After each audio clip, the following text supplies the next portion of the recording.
Sorry, saya harus menyampaikan satu hal. Saya tuh sering ngomongin beliau ketika lagi beliau nggak ada, Sat. Akhirnya setelah saya cari-cari, ada satu hal yang insya Allah saya lebih tahu daripada beliau, dan beliau nggak mungkin lebih tahu daripada saya. Apa itu? Rasanya babi gimana? Maka siapapun yang bisa eksis di dunia maya, maka dia memimpin apa yang terjadi di dunia nyata. Begitu, Ustaz. Alhamdulillah gitu. Ini bukan apa-apa.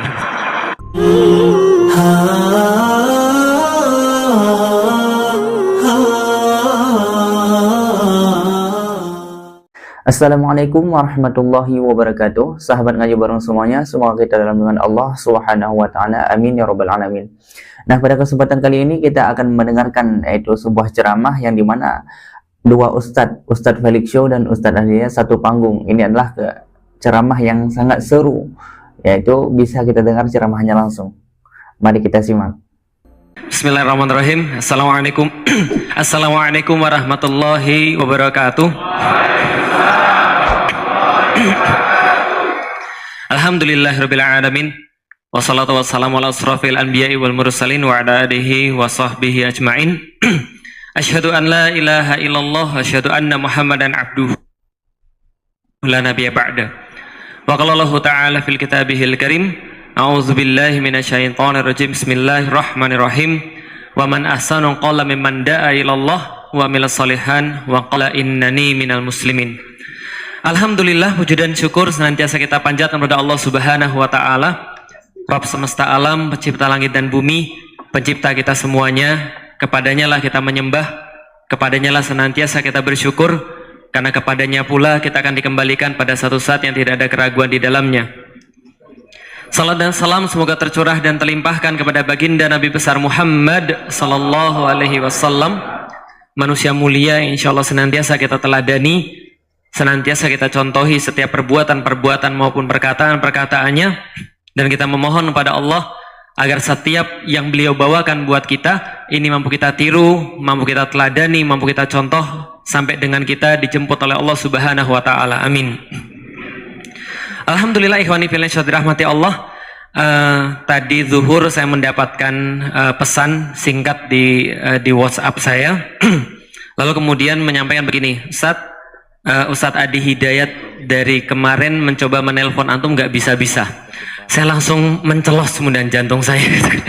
Lalu saya mikir begini, Ustadz, ini saya kemarin salah ngomong apa? Sampai kemudian saya dipanggil kemari. Karena memang alhamdulillah saya menerima banyak sekali nasihat daripada beliau, menerima banyak sekali ilmu daripada beliau. Alhamdulillah pada hari ini bisa berjumpa dan kemudian menimba nasihat itu lagi. Karena saya pikir saya salah apa ya semalam ya gitu kan, yang ngomong di ILC itu ya. Tapi alhamdulillah ternyata bukan itu gitu kan ya, yang menjadi permasalahan.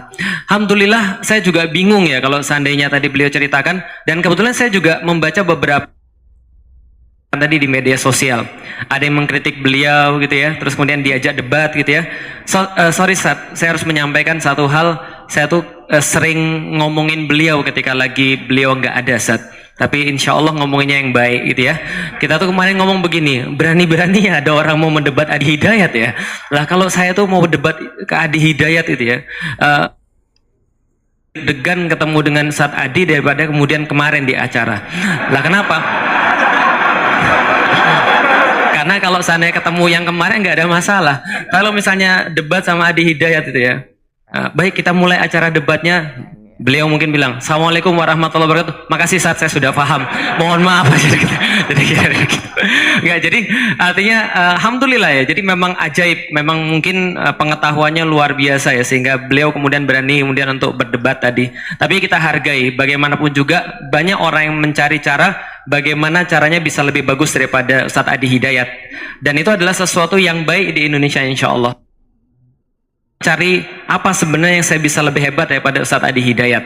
Kalau hafalannya kita pikir tidak usah diragukan ya, posisi dan sebagainya. Walaupun saya juga mengatakan, loh emang saya nggak bisa, saya juga bisa. Katanya kanan atas itu Mikitarian, ya, tengah atas Lukaku, gitu ya, jelas ya. Nah, tapi ternyata beliau juga tahu lebih banyak daripada saya soal bola gitu kan. Jadi saya juga mau nyerah. Akhirnya setelah saya cari-cari, ada satu hal yang insya Allah saya lebih tahu daripada beliau, dan beliau nggak mungkin lebih tahu daripada saya. Apa itu? Rasanya babi gimana? Jadi itu.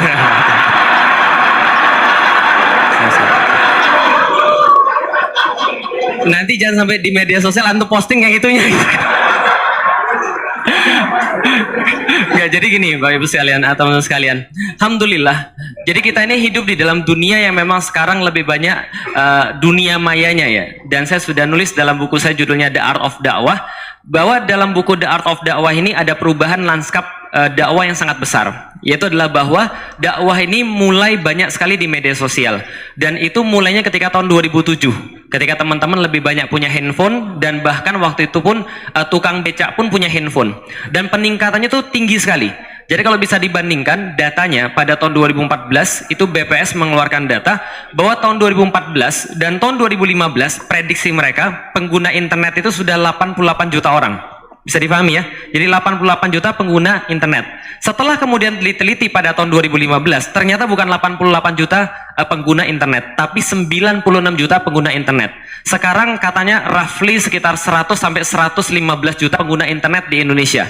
Yang menarik adalah teman-teman sekalian, setelah dilihat daripada data BPS tadi, ternyata di antara 100-an juta pengguna internet itu, ternyata 80% digital native.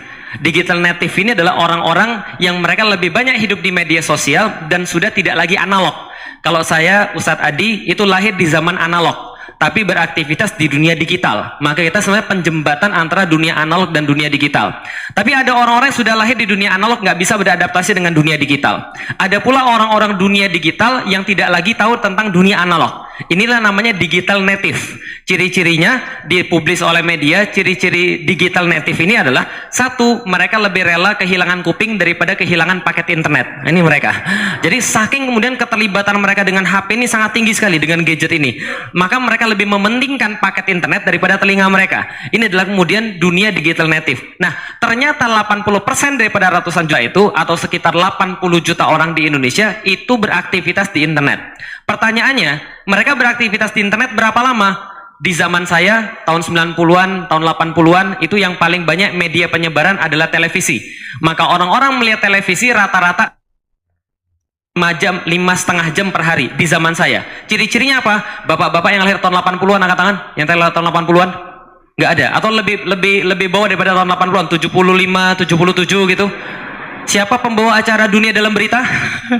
Sudah pasti paham. Jadwal-jadwal TV biasanya kita apal. Itu yang nggak mungkin diapalkan pada orang-orang zaman sekarang. Kenapa? Dunianya beda. Kita nonton TV, mereka tidak. Ternyata zaman sekarang TV itu tidak banyak yang nonton. Mungkin sekitar 3,5 jam per hari. Dan ternyata banyaknya orang-orang menghabiskan di dunia media itu habisnya di internet sekitar 50 menit itu di dunia internet. Dan ternyata 90% atau lebih itu dihabiskan di media sosial. Bisa dipahami sampai di sini? Bahwa ada perubahan lanskap yang cukup besar pada dunia dakwah, bahwa aktivitas-aktivitas dakwah yang dulu ada di koran, dulu ada kemudian di televisi, kemudian sekarang masuk ke dalam dunia maya, media sosial, sebagai tempat penyebaran yang paling besar. Maka siapapun yang bisa eksis di dunia maya, maka dia memimpin apa yang terjadi di dunia nyata. Begitu Ustaz. Alhamdulillah gitu. Ini bukan apa-apa. Saya jadi grogi. Masyarakat analog prolog.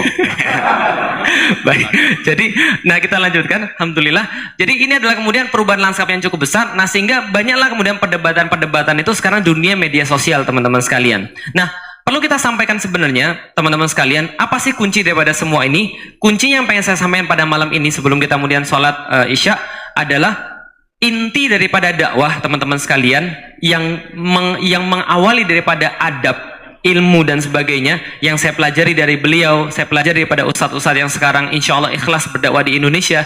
Ini ada satu hal yang menjadi inti daripada dakwah. Andaikan kita berbicara tentang ukhuwah, maka inti daripada ukhuwah adalah mahabbah, saling cinta di antara kita. Tapi inti daripada dakwah adalah rahmah, adalah rasa cinta. Maka kemudian Rasulullah Shallallahu Alaihi Wasallam itu menyampaikan dalam salah satu hadisnya, la yu'minuna ahadukum hatta yuhibba li akhi ma yuhibbu li nafsih. Tidak beriman seseorang sempurna keimanannya sebelum dia mencintai bagi saudaranya apa yang dia cintai bagi dirinya sendiri. Coba kita lihat teman-teman sekalian. Antum nonton misalnya bioskop misalnya, satu film yang bagus. Abis nonton bioskop, kalau antum senang dengan bioskop tadi, filmnya, antum pasti akan sebarkan kemana-mana. Antum baru pulang dari satu restoran misalnya, abis makan satu makanan yang enak, antum pasti pengen ngajak orang yang paling antum cintai dalam hidup antum, betul kan ya? Kalau andanya yang jomblo-jomblo gitu kan ya, ini kan banyak yang jomblo, ingat ibunya gitu kan ya, mau ngajak ibunya makan hal yang sama. Kenapa? Karena dia mencintai ibunya. Begitu dia mendapatkan sesuatu yang baik untuk diri dia pasti akan kepikiran pada seseorang yang dia cintai. Sama seperti seorang pengemban dakwah. Seorang pengemban dakwah yang melatari seluruhnya adalah cinta yang Allah berikan bagi dia. Karena Islam ini adalah agama cinta, maka Allah memulai Al-Quran ayat-ayatnya dengan kata-kata apa? Bismillahirrahmanirrahim. Dengan nama Allah yang Allah itu maha pengasih, semuanya dia kasih, semuanya dia beri, dan maha penyayang. Dan sayangnya Allah itu diberikan pada orang-orang yang mukmin yang ketika dia mengucapkan dua kalimat syahadat, maka muncullah kemudian rasa cinta pada Allah, rasa cinta akan agama ini, dia menemukan Islam. Ya Allah, betapa tenangnya diri saya ketika sujud, mendapatkan Tuhan yang benar, mendapatkan yang disembah yang benar. Ya Allah, ternyata lengkap sekali ajaran Islam. Bagi diri saya manfaatnya seperti apa, bagi hidup saya manfaatnya seperti apa. Nggak akan ada masalah antum kalau antum menerapkan Islam. Saya pun merasa begitu. Ketika dia merasa Islam bermanfaat buat dia merasa Islam tuh keren buat dia merasa Islam tuh hebat buat dia pasti akan nyebarin pada orang lain. Nah, maka ketika ada yang nanya pada saya, Ustaz, bagaimana caranya supaya kita ini tetap istiqomah dalam berdakwah? Karena mahasiswa ini kadang-kadang disibukkan dengan PR, disibukkan dengan tugas, disibukkan dengan ujian-ujian, disibukkan dengan tesis, disibukkan dengan skripsi dan sebagainya. Saya bilang sama dia, antum cinta nggak sama Islam? Antum cinta nggak dengan Allah dan Rasul? Kalau antum mencintai Islam, mencintai Allah dan Rasul, antum pasti akan mencintai manusia. Kalau antum mencintai manusia, antum mau apa yang antum rasakan itu dirasakan oleh semua manusia. Dari situ muncul orang berdakwah dari hati, karena dia cinta pada orang-orang. Nggak akan muncul dia menyalahkan orang lain dengan sedemikian mudah. Lah kenapa? Karena dia cinta. Contoh, pengantin baru itu biasanya masih banyak rasa cintanya, betul begitu? Kalau misalnya istrinya kesandung gitu kan ya, kemudian dibilang, sakit di mana dek? Ada yang perlu diperbaiki di mana? Ini jalannya memang parah ini. Masa kamu sampai tersandung? Itu pas masih ada banyak cinta. Tapi biasanya kalau sudah nggak ada cinta lagi, yang ada adalah menyalahkan, gitu kan ya?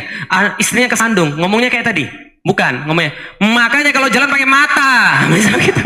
Nah, dia mulai menyalahkan. Dia seneng ketika ada orang lain berbuat salah, karena dia bisa bilang, makanya kan kamu si bandel. Dia mulai senang menyalahkan. Padahal orang dengan rasa cinta itu ketika dia berdakwah, dia menemukan orang lain berbuat salah, dia sedih, bahkan mau ngomong aja sulit. Kalau ini adalah nggak merupakan suatu kewajiban, maka ini adalah dasar daripada segala-galanya.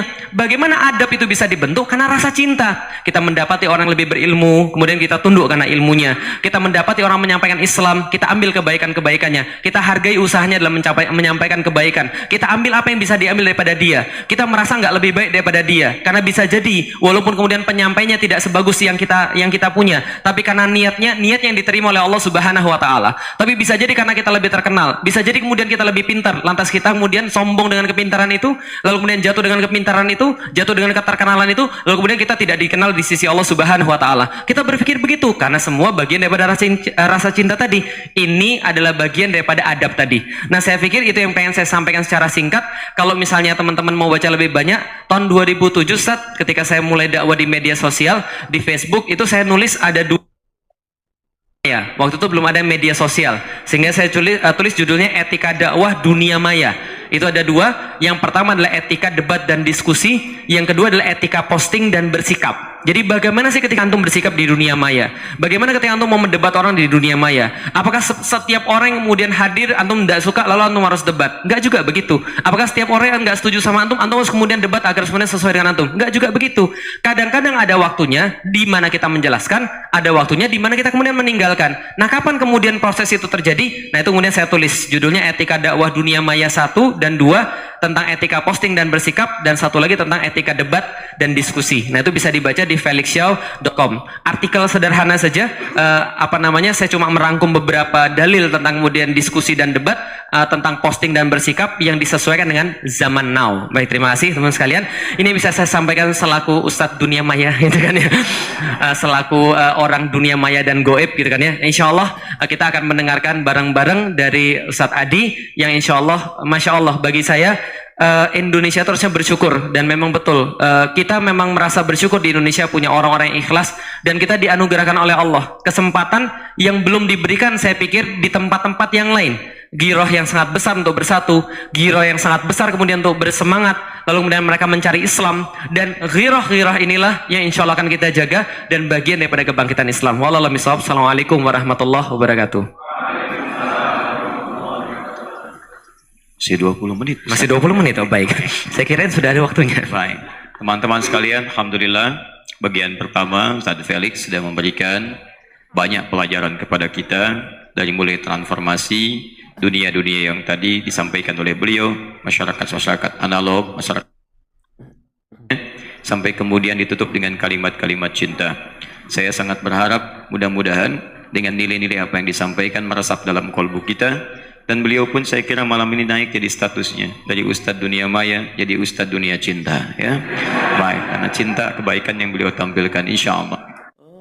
Baiklah sahabat ngaji bareng semuanya, kita sudah menonton ceramah yaitu dua ustadz yang berada dalam satu panggung. Memang video ini sudah lama di-upload oleh pemilik akunnya sekitar 3 bulan yang lalu, tapi video ini menarik untuk saya angkat kembali karena saya lihat sangat menarik ketika dua Ustadz Felix Show dan Ustadz Ahdi Hidayat, yang mana Ustadz ini kedua-duanya adalah sama-sama pintar dan sama-sama ilmunya sangat luas. Kalau kita lihat dari Ustadz Felix Show adalah bagian sejarah-sejarahnya itu sangat luar biasa, bisa mencerahkan bagi kita umat Islam dan bisa mencerahkan tentang di mana ilmu-ilmu yang beliau sampaikan ini adalah memang benar-benar secara garis lurus yang kita dengar. Kalau kita bandingkan dengan cerita-cerita yang mungkin pernah kita dengar agak melenceng sedikit. Nah, kalau kita lihat dari sisi lain, kalau dari Ustadz Ahdi Hidayat, beliau ini adalah Masya Allah luar biasa sekali. Beliau selain beliau paham tentang ilmu agama, walaupun beliau ini adalah Muhammadiyah, tapi beliau paham dengan ilmu agama, paham dengan Al-Quran, bahkan beliau menghafal Al-Quran beserta isi-isinya, beserta nomor-nomornya, itu sangat luar biasa sekali, Masya Allah.